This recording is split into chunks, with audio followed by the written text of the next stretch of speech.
चलिए आज नया चैप्टर आप लोगों का शुरू होगा। साझेदारी फर्म का विघटन। साझेदारी फर्म का विघटन।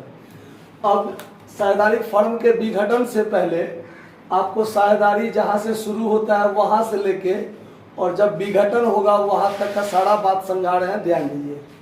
सबसे पहले साझेदारी क्या होता है, एक रिवीजन टाइप का हो जाएगा। इससे पीछे जो आप लोग पढ़े हैं तो साझेदारी जब दो या दो से अधिक व्यक्ति अपना पूंजी लगाकर एक साथ व्यवसाय को करते हैं तो उस व्यवसाय को साझेदारी व्यवसाय कहते हैं। कोई दिक्कत? जब दो या दो से अधिक व्यक्ति अपना पूंजी लगाकर एक साथ व्यवसाय करते हैं तो उस व्यवसाय को साझेदारी कहते हैं। प्रत्येक साझेदार को व्यक्तिगत रूप से साझेदार कहा जाता है और सामूहिक रूप से यानी एक साथ सभी साझेदारों को फर्म कहा जाता है। क्या कहा जाता है? फर्म। अगर कहता है कि साझेदारी फर्म के द्वारा हुआ है, इसका मतलब सभी साझेदारों ने मिलकर किया है, तो हो जाता है फर्म के द्वारा कोई भी काम होना। ठीक है। तो साझेदारी व्यवसाय के जीवन काल में दो घटनाएं घटती है। पहला, साझेदारी फर्म का पुनर्गठन यानी साझेदारी का पुनर्गठन, और एक साझेदारी फर्म का विघटन। इसको हम दो शब्दों में अगर समझे, अलग अलग शब्दों में, तो एक होता है साझेदारी का विघटन और एक होता है साझेदारी फर्म का विघटन। साझेदारी फर्म का विघटन, ये दोनों अलग अलग बात है। देखने में सेम लग रहा है लेकिन दोनों में बात अलग अलग है। साझेदारी का विघटन का मतलब होता है कि साझेदारी का जो समझौता है, यानी जो दो चार पांच साझेदार मिलके एक साथ बिजनेस करते हैं, उनके बीच में जो समझौता है, उस समझौता में यदि परिवर्तन होता है, व्यवसाय वही चलते रहता है, व्यवसाय बंद नहीं होता है सदा के लिए। व्यवसाय को कुछ समय के लिए स्थगित कर दिया जाता है और फिर नया साझेदारी समझौता बनाकर जब उसी व्यवसाय को फिर पुनः संचालित किया जाता है तो उसे साझेदारी का पुनर्गठन कहते हैं। क्या कहते हैं? पुनर्गठन। और पुनर्गठन को ही साझेदारी का विघटन भी कहा जाता है। पुनर्गठन होने का मतलब, साझेदारी का विघटन मतलब समझौता का टूट जाना, यानी समझौता टूट गया है, फिर नया समझौता बनेगा, व्यवसाय को पुनः संचालन किया जाएगा। व्यवसाय वही रहेगा, साझेदार वही रहेगा, लेकिन समझौता में क्या हो जाएगा? परिवर्तन हो जाएगा। तो वो होता है साझेदारी का विघटन। वो कंडीशन जो बनता है तो उसे हम साझेदारी का पुनर्गठन भी कहते हैं, जो साझेदारी व्यवसाय के जीवन काल में कई बार हो सकता है। जैसे आपने अलग अलग चैप्टर पढ़ा होगा, वर्तमान साझेदारों के लाभ विभाजन अनुपात में परिवर्तन। एबीसी साझेदार है, उनके बीच लाभ विभाजन का अनुपात मान लीजिए 5:3:2 है। अब आगे साझेदार जो लाभ को बांटेंगे वो 3:1 अनुपात में बांटेंगे। साझेदार वही है एबीसी, बस अनुपात में क्या हो गया? परिवर्तन। मतलब समझौता में क्या हो गया? परिवर्तन। व्यवसाय वही है, बस समझौता में परिवर्तन, साझेदारी का विघटन। और साझेदारी फिर से बनेगा, समझौता फिर से बनेगा और व्यवसाय वही व्यवसाय फिर चलेगा, तो उसे साझेदारी फर्म का पुनर्गठन कहा जाता है। आया बात समझ में? उसके बाद अगला चैप्टर आपने देखा होगा कि साझेदार का प्रवेश। कोई नया साझेदार प्रवेश किया था, पुराना साझेदार वही है, कोई एक और नया साझेदार आ गया तो समझौता में परिवर्तन होगा कि नहीं होगा?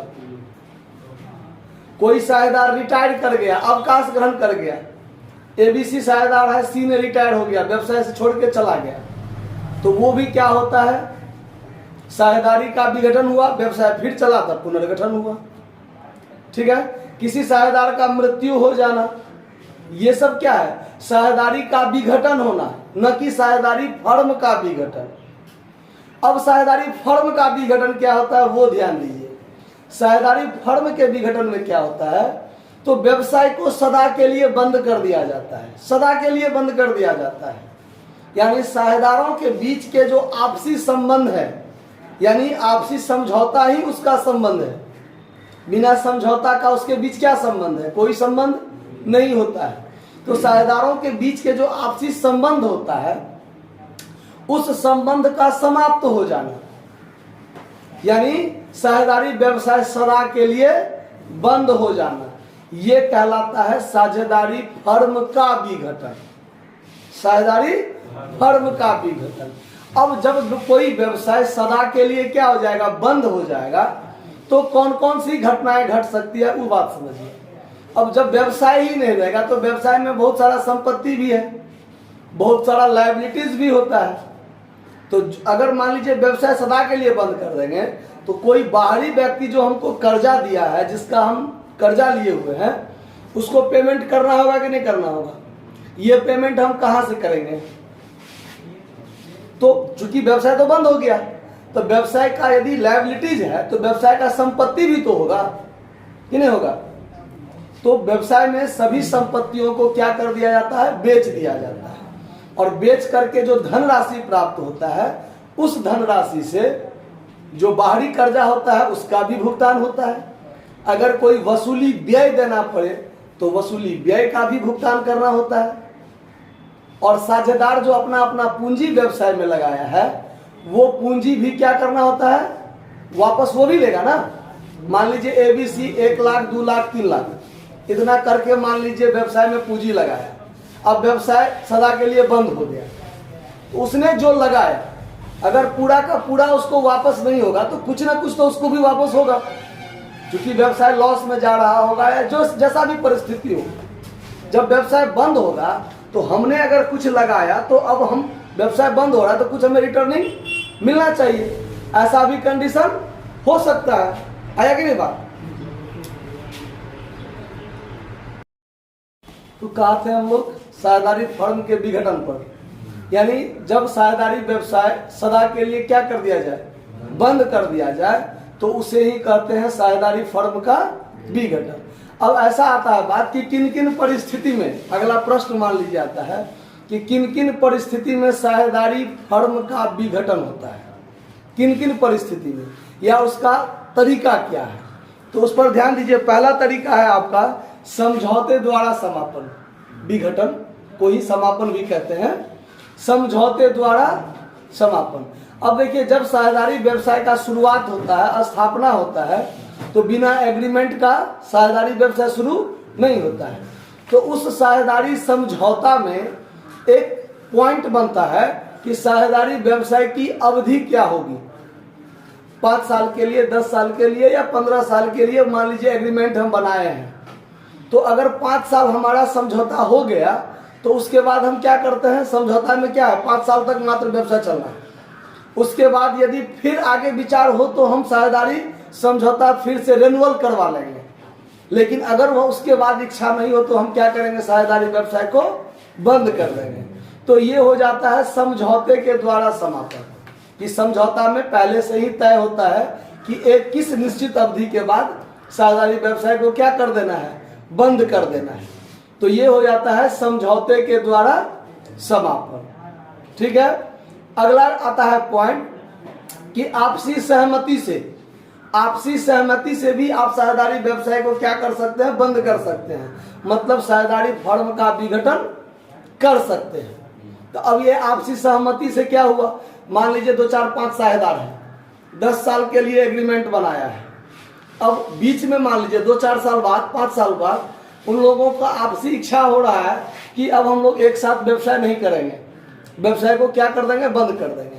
तो जो वास्तव में साझेदार है फर्म के, वो आपस में एक साथ बैठ के विचार विमर्श क्या करेंगे, कर लेंगे। और आपसी अगर सहमति हो गया कि व्यवसाय को क्या कर दिया जाए, बंद कर दिया जाए, तो फिर आप साझेदारी मतलब जो व्यवसाय है हमारा उसको क्या कर देंगे, हम लोग बंद कर देंगे। तो ये हुआ आपसी सहमति से बंद कर देना। ठीक है। एक होता है आपको सूचना देकर साझेदारी फर्म को विघटन कर देना। सूचना देकर, मान लीजिए कोई एक साझेदार या 1 या 2 साझेदार को, मान लीजिए ऐच्छिक साझेदारी है, उसका इच्छा पर डिपेंड है, जब मन होगा बंद कर देगा। तो उसको इच्छा हो गया कि अब क्या कर दिया जाए, बंद कर दिया जाए।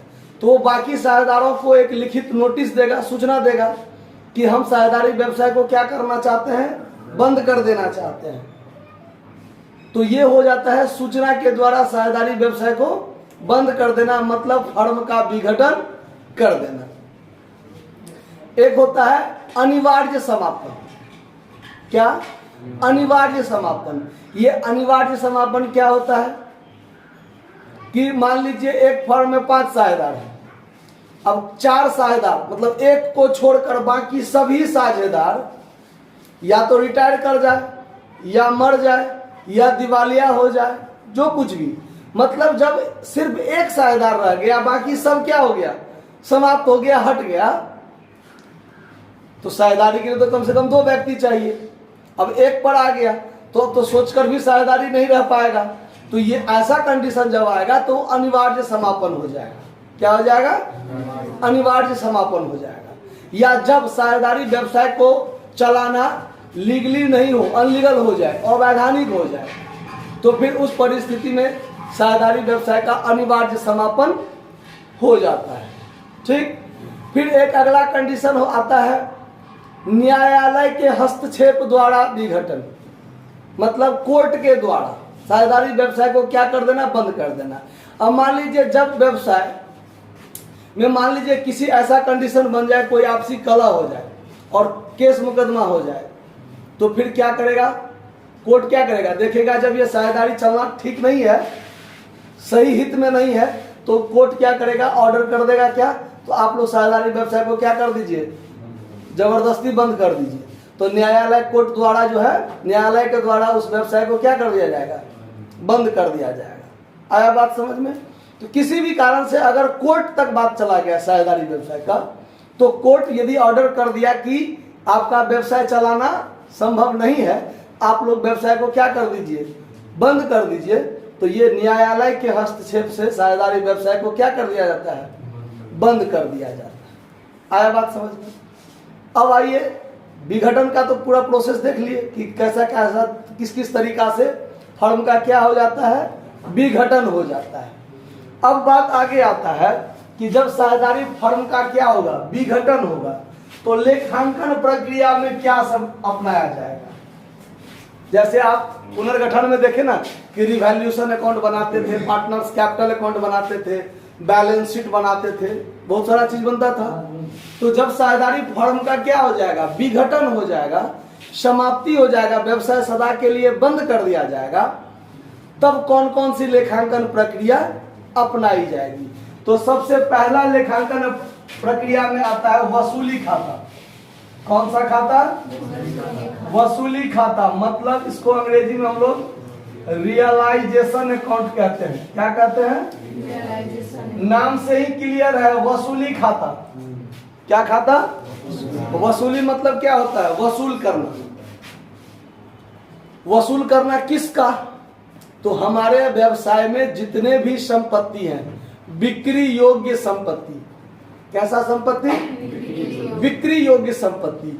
तो सभी संपत्तियों को क्या कर दिया जाएगा, बेच दिया जाएगा। कैसी संपत्ति को?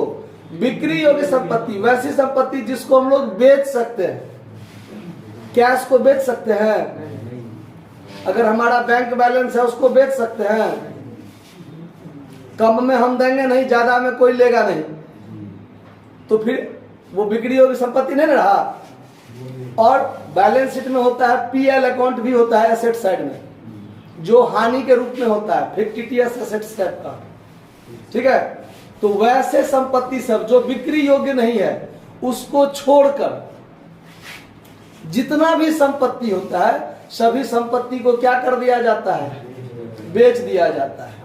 और उसको बेचकर जो धनराशि प्राप्त होता है, उस धनराशि से क्या करेंगे, पहला खर्चा होगा वसूली व्यय का भुगतान। किसका भुगतान? अब ये वसूली व्यय क्या होता है? अब मान लीजिए कोई संपत्ति हम बेचे, तो बेचने के लिए यानी उसको बिक्री योग्य बनाने के लिए, मान लीजिए हमारे पास एक कबाड़ा का मोटरसाइकिल है, सब कबाड़ा बना हुआ है, हम चाहते हैं कि अगर इसमें 200-400-500 रुपये अगर हम लगा दें तो उससे 2-4,000-5,000 आ सकता है। तो संपत्ति को वसूल करने के लिए जो उसमें हम कुछ खर्च कर दिए, वो वसूली के लिए किए ना। अगर वो नहीं करते तो वसूली नहीं होता, तो ये वसूली व्यय कहलाता है। क्या कहलाता है? समझ में आया बात? तो कोई भी संपत्ति को वसूल करने के लिए हम जो भी व्यय करते हैं वह व्यय क्या कहलाता है? वसूली व्यय कहलाता है। आया बात समझ में? अब देखिए, अब संपत्ति को बेचने और दायित्वों को भुगतान करने के लिए जो हम लोग वसूली खाता बनाते हैं, वह वसूली खाता कैसे बनाएंगे? अगर वसूली खाता आप सीख गए तो फिर आगे सब कुछ आपको आसान लगेगा। ठीक है, तो अभी वसूली खाता हम समझा रहे हैं, बता रहे हैं, ध्यान दीजिए कैसे बनता है।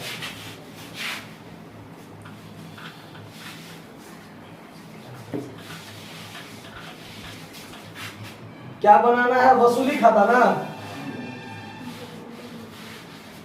ध्यान दीजिए, पहली बार में नहीं सीखिएगा तो फिर दिक्कत होगा। रियलाइजेशन अकाउंट हम लोग को बनाना है ना।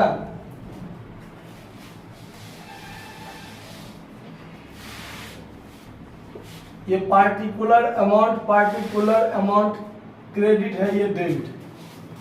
तो वसूली खाता रियलाइजेशन अकाउंट तब बनेगा जब हमारे पास हमारे सवाल में क्या दिया हो? बैलेंस शीट दिया हो। यदि बैलेंस शीट नहीं दिया होगा तो फिर रियलाइजेशन अकाउंट बनाने में कष्ट होगा। क्यों? तो बैलेंस शीट तो हमको चाहिए, हर हाल में चाहिए। अगर बैलेंस शीट सवाल में नहीं है तो हम लोगों को मेमोरेंडम बैलेंस शीट बनाना पड़ेगा, लेकिन बैलेंस शीट तो चाहिए ही चाहिए। ठीक है, तो सबसे पहले हम यहाँ बैलेंस शीट का कुछ आइटम लिख लेते हैं। ये आपका लायबिलिटीज साइड है और ये एसेट साइड है। एसेट्स साइड में cash, bank, debtor, stock, plant machinery, land and building, ऐसा करके यही आइटम सब रहता है ना। लायबिलिटी साइड में creditor, partners capital account, partners current account, partners loan account, bank overdraft, और क्या लिख दीजिए, बैंक लोन। इस सब टाइप का मान लीजिए कुछ आइटम रहता है ना बैलेंस शीट के लायबिलिटी साइड में। अच्छा, ये आपका बैलेंस शीट हो गया। ठीक है, अब हमको क्या बनाना है? Realisation account. तो रियलाइजेशन अकाउंट में सबसे पहला स्टेप क्या होता है? तो आपको, चूंकि ये वसूली खाता है, संपत्ति से वसूल करना है, तो संपत्ति को बेचने के लिए इस सभी संपत्ति को क्या करेंगे? कोना कोनी खेलेंगे हम लोग। इस साइड से इस साइड में लाएंगे। एसेट्स इस साइड में होता है ना, एसेट्स दाहिने साइड में होता है और डेबिट साइड बायां साइड है। तो इस साइड में सभी संपत्ति को खींच के यहाँ ले आएंगे, डेबिट साइड में ले आएंगे। ये बात आप समझ में आया? तो यहाँ हम लोग लिख लेंगे टू सन्ड्री एसेट्स लिख लेंगे। जितना संपत्ति है ना, सब संपत्ति को एक साथ हम लोग क्या करेंगे? लिख के दाम जोड़ के यहां लिख देंगे। समझ में आया बात? लेकिन इस सभी संपत्ति में से हम लोग क्या करेंगे? तो कुछ आइटम छोड़ देंगे। क्या सब छोड़ देंगे? तो कैश, बैंक और पीएल अकाउंट यदि हो बैलेंस शीट के एसेट साइड में तो उसको छोड़कर। क्यों? अब ये हम बताए हैं आपको कि वसूली खाता में वैसी संपत्ति जाएगी जो बिक्री योग्य होगा। क्या होगा? जिस संपत्ति को हम बेच सकते हैं, जिससे रुपया वसूल हो सकता है, तो बिक्री योग्य संपत्ति ही मात्र जाएगा डेबिट साइड में, टू सन्ड्री एसेट्स करके। आया बात समझ में? एसेट्स साइड में से कौन कौन से आइटम छोड़ देंगे? कैश यदि हो, बैंक यदि हो और पीएल अकाउंट यदि हो, या और कोई आपको फिक्टिटियस एसेट्स टाइप का कुछ मिल जाए तो उसको छोड़ देंगे। आया बात समझ में? वो सवाल बनाते समय हम लोग ज्यादा ध्यान देंगे कि क्या सब छोड़ने वाला बात है। उसके बाद देखिए, इस साइड में जो लायबिलिटीज है, लायबिलिटीज कितने प्रकार के होते हैं? लायबिलिटीज दो प्रकार के होते हैं, एक इंटरनल लायबिलिटीज, एक एक्सटर्नल लायबिलिटीज। इंटरनल लायबिलिटीज होता है जो मालिक का होता है। किसका होता है? मालिक का। जैसे मालिक ने पूंजी लगाया, व्यवसाय के लिए तो लायबिलिटीज है, लेकिन ये कैसा लायबिलिटीज है? इंटरनल लायबिलिटीज, जो उसके मालिक ने दिया है। तो मालिक का कर्जा वापस करने के लिए ये रियलाइजेशन अकाउंट नहीं है, ये है बाहरी लायबिलिटीज के लिए, जो मैंने बाहरी किसी व्यक्ति से कितना लायबिलिटीज लिया है। समझ में आ रहा बात? किसी बाहरी व्यक्ति से।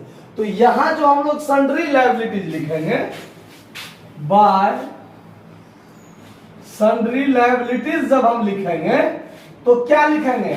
जैसे क्रेडिटर बाहरी व्यक्ति का होता है, बैंक लोन बाहरी क्या होता है, loan, mortgage loan, bank loan, ये सब बाहरी व्यक्ति का है। इंटरनल लायबिलिटीज को छोड़ देंगे। किसको छोड़ देंगे?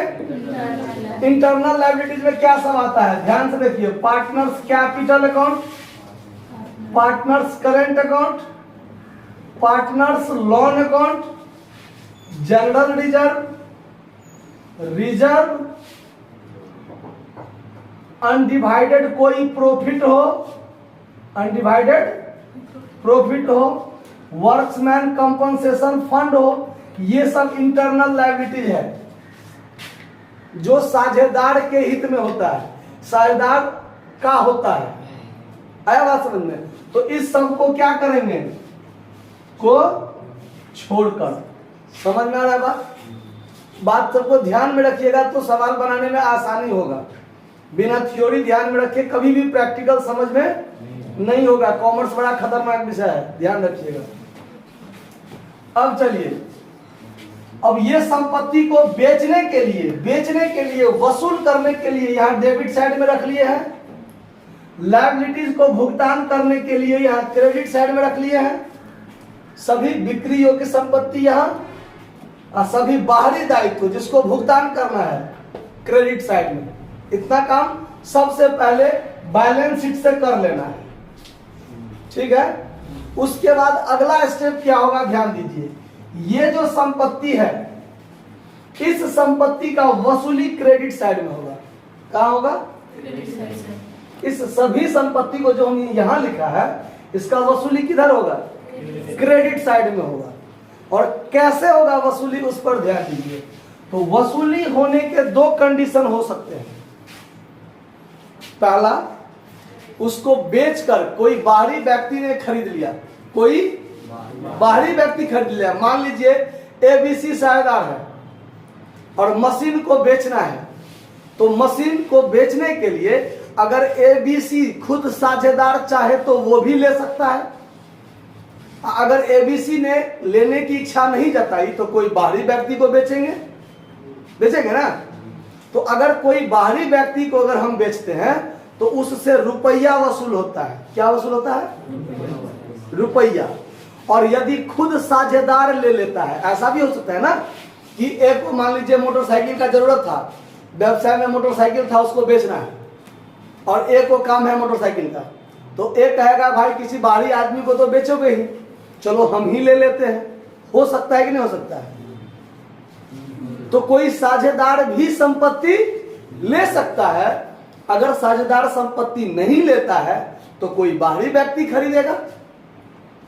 अगर साझेदार संपत्ति खरीद लेता है तो साझेदार रुपया देगा? नहीं देगा। क्यों नहीं देगा? तो साझेदार कहेगा कि भाई साहब मेरा पूंजी व्यवसाय में पहले से मौजूद है। क्या मौजूद है? हमारा पूंजी व्यवसाय में पहले से है। आज अगर किसी बाहरी आदमी के हाथों बेचोगे, खरीदोगे, कुछ करोगे, तो हमको तो बाद में पूंजी वापस करोगे ना। उसी पूंजी में से क्या कर लेना? काट लेना, उतना हमको कम देना। हो सकता है ना।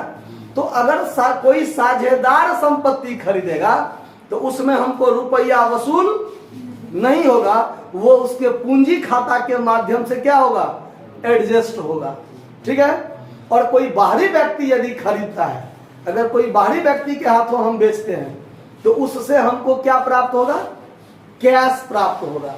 तो वसूली होने के दो कंडीशन, यदि कोई बाहरी लेता है तो हमको रुपया देगा ना, तो बाय कैश अकाउंट AR लिख दीजिएगा। AR मतलब एसेट्स रियलाइज्ड। क्या? Assets realised. और जो जो संपत्ति से जितना जितना रुपया वसूल होगा सब यहां जोड़ के इनर कॉलम में बाहर रख लेंगे। क्लियर बात? और यदि दूसरा कंडीशन हो कि कोई साझेदार ने खुद संपत्ति ले लिया, बात समझ रहे हैं?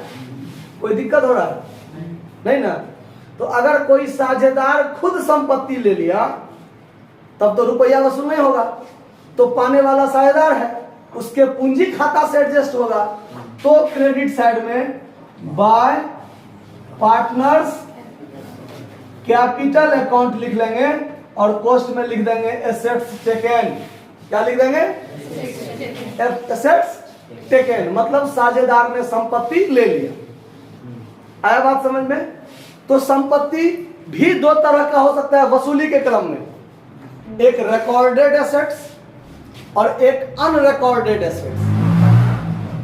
रिकॉर्डेड एसेट्स वैसा एसेट्स जो पहले से बैलेंस शीट में क्या हो, लिखा हो, और एक अनरिकॉर्डेड एसेट्स जो बैलेंस शीट में पहले से नहीं लिखा है लेकिन वसूली के समय में वो वसूल हो जाता है। ऐसा हो सकता है ना? चलिए, तो उस अगर वैसा भी वसूली होता है, अगर रुपया में वसूल होगा तो बाय कैश अकाउंट, और यदि उसको कोई साझेदार ले लिया तो बाय पार्टनर्स कैपिटल अकाउंट। समझ में आ रहा बात? अब चलिए, ये जो संपत्ति से रुपया वसूल करके आया तो सबसे पहला खर्चा होगा वसूली व्यय का भुगतान। किसका भुगतान? वसूली व्यय। तो देखिए, अगर नगद में वसूली व्यय का भुगतान करेंगे तो डेबिट में लिखेंगे to cash account expense paid. क्या? To cash account expense paid. यदि कोई साझेदार भी तो ऐसा कह सकता है कि वसूली व्यय का भुगतान मैं कर दूंगा, हो सकता है कि नहीं हो सकता है? अगर साझेदार कर देगा तो by two partners capital account cost में लिख देंगे एक्सपेंस पेड। समझ में आ रहा बात? कि कोई दिक्कत ही बात को समझने में? अब अगला होता है, ये जो हमने जितना भी लायबिलिटीज यहां लिखा था, अब उस लायबिलिटीज को क्या करना है? पेमेंट करना है। क्या करना है? पेमेंट करना है। तो जैसे संपत्ति को वसूली के क्रम में दो टाइप से हुआ, नगद में रुपया भी वसूल हो सकता है या कोई साझेदार भी संपत्ति ले सकता है, तो वैसे ही लायबिलिटीज का जो पेमेंट होगा डेबिट साइड में, तो उसमें भी दो कंडीशन, या तो नगद में पेमेंट किए या फिर साझेदार ने किया। ऐसा भी हो सकता है ना कि फलना लायबिलिटीज को हम पेमेंट कर देंगे। समझ में आ रहा बात? तो अगर तो वो भी पूंजी खाता, अगर साझेदार कुछ भी करेगा तो वो नगद में नहीं करेगा। व्यक्तिगत रूप से अगर कोई साझेदार अपने ऊपर संपत्ति लेने का भार लेता है या दायित्व का भुगतान करने का भार लेता है तो वो नगद में कोई काम नहीं करेगा, यानी उसके पूंजी खाता घटेगा बढ़ेगा। अगर फर्म के बदला में कोई व्यक्तिगत साझेदार किसी लायबिलिटीज को भुगतान करने का भार लेता है तो फर्म का रुपया नहीं न गया, तो साझेदार क्या कहेगा? हम इसको भुगतान कर देते हैं, हमको बढ़ाकर बाद में दे देना। अगर कोई संपत्ति ले लेगा तो कहेगा हम रुपया नहीं देंगे, हमारे पूंजी में से क्या कर लेना? काट लेना। समझ में बात? तो अगर साझेदार लायबिलिटीज का भुगतान करेगा तब to partners capital account, cost में क्या लिख देंगे? Liability paid. एक हिस्सा समझ में आ रहा है? दिक्कत हो तो पूछ सकते हैं आप लोग कहीं, ठीक है? अब देखिए, सारा काम लगभग हो गया। अब ऐसे ही अनरिकॉर्डेड लायबिलिटी का भी जिक्र हो सकता है सवाल में, जो लायबिलिटीज यहां नहीं लिखा है लेकिन एकाएक सामने में आता है विघटन के समय कि फलना को देना था, बैलेंस शीट में नहीं लिखा था लेकिन देना था, नजर में आ गया, तो वो अनरिकॉर्डेड लायबिलिटीज है ना। तो अगर उसको हम नगद में पेमेंट करते हैं तो फिर वही बात, to cash account unrecorded liability paid cost में लिख देंगे। अगर मान लीजिए उस लायबिलिटीज को, अनरिकॉर्डेड लायबिलिटीज को कोई साझेदार भुगतान करने का भार लेता है तो to partners capital account unrecorded liability paid कर लीजिएगा। समझ में आ रहा बात? जब इतना काम हो गया तब अंत में दोनों पक्षों का योग किया जाता है। इससे ज्यादा बात आपको रियलाइजेशन अकाउंट में नहीं करना है, ठीक है? दोनों पक्ष का योग करेंगे। अगर क्रेडिट साइड का जोड़ बड़ा हो गया तो यहां भी लिखेंगे, डेबिट में भी लिखेंगे, और डेबिट वाले का अंतर जो होगा यानी ये घटा के जो बचेगा वो साझेदार के लिए प्रॉफिट हो जाएगा। तो टू पार्टनर्स कैपिटल अकाउंट क्या लिख देंगे, प्रॉफिट, और सब साझेदारों के बीच में आपस में क्या करेंगे, उसके अनुपात में बांट देंगे।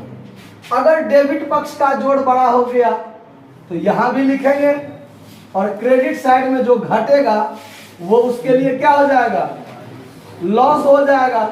तो bye partners capital account loss लिख लीजिएगा। आपको थ्योरी में सब लिखा हुआ है, सब चीज लिखने जो हम यहाँ सिर्फ समझा रहे हैं, आपको समझने में कोई दिक्कत नहीं आ रहा। अगर दिक्कत होगा तो पूछ लीजिए। जब रियलाइजेशन अकाउंट बन जाएगा उसके बाद अगला बात आता है, ध्यान दीजिए, पार्टनर्स कैपिटल अकाउंट खोलने का। तो पार्टनर्स सुनिए, पार्टनर्स कैपिटल अकाउंट खोलना आपने बहुत खोला है पहले, चेंज इन रेशियो में भी खोला था, admission partner, retirement partner, death partner, सब में आपने खोला है। तो पार्टनर्स कैपिटल अकाउंट यहाँ बताने की जरूरत नहीं है। जब सवाल हम बताएंगे तो उसमें सारा बात क्या हो जाएगा, क्लियर हो जाएगा। ठीक है, उसके बाद अगला बात आता है, सुन लीजिए, partners current account, partners loan account. ये दोनों यदि सवाल में हो तो ही इसका खाता खुलेगा, अन्यथा इसका खाता, पार्टनर्स करेंट अकाउंट और पार्टनर्स लोन अकाउंट यदि सवाल में यानी बैलेंस शीट में पहले से हो तब तो ये दोनों खाता खुलेगा, अन्यथा इसका खाता नहीं खुलेगा। ठीक है, और उसके बाद सबसे अंत में इसमें क्या बनता है, कैश या बैंक अकाउंट। कैश या, ये कैश या बैंक अकाउंट जैसे बैलेंस शीट सबसे अंत में हम लोग बनाते थे ना, उसी प्रकार कैश या बैंक अकाउंट सबसे अंत में बनता है। क्यों सबसे अंत में बनता है, तो हमारे व्यवसाय में पहले से कितना कैश था, जैसे आपने बैलेंस शीट के एसेट साइड में कैश जो था, कैश बैंक, उसको हम लोग यहाँ पर छोड़ दिए थे ना लिखना। तो पहले से हमारे पास कितना कैश या बैंक था, संपत्ति को बेचकर कितना रुपया मेरे पास आया, हमने वसूली व्यय में कितना भुगतान किया, लायबिलिटीज में कितना भुगतान किया, साझेदार को कितना वापस किया। तो आने वाला रुपया और जाने वाला रुपया क्या होना चाहिए, अंत में बराबर होना चाहिए। क्योंकि जब साझेदारी व्यवसाय का बंद हो गया, विघटन हो गया, तो अंत में कैश बचने की जरूरत, कोई भी चीज बचने की जरूरत, अंत तक जाते जाते सब क्या हो जाएगा, राफ साफ बराबर। क्योंकि अब अगला बैलेंस शीट तो बचेगा नहीं, या कैश बचेगा तो आप कहाँ रखिएगा, अब कोई साझेदार छोड़ देगा कि तुम ले लोगे हम छोड़ देंगे, ऐसा तो नहीं होगा। तो अंत में कुछ बचना ही नहीं चाहिए, यानी जितना कैश आया उतना भी कैश मेरे पास से चला गया, और अंत में कैश अकाउंट क्या हो जाना चाहिए, बहुत से बराबर। तो इतना आपका साझेदारी फर्म के विघटन का बात आपको ध्यान में रखना है, इतना बात ध्यान में रखना है।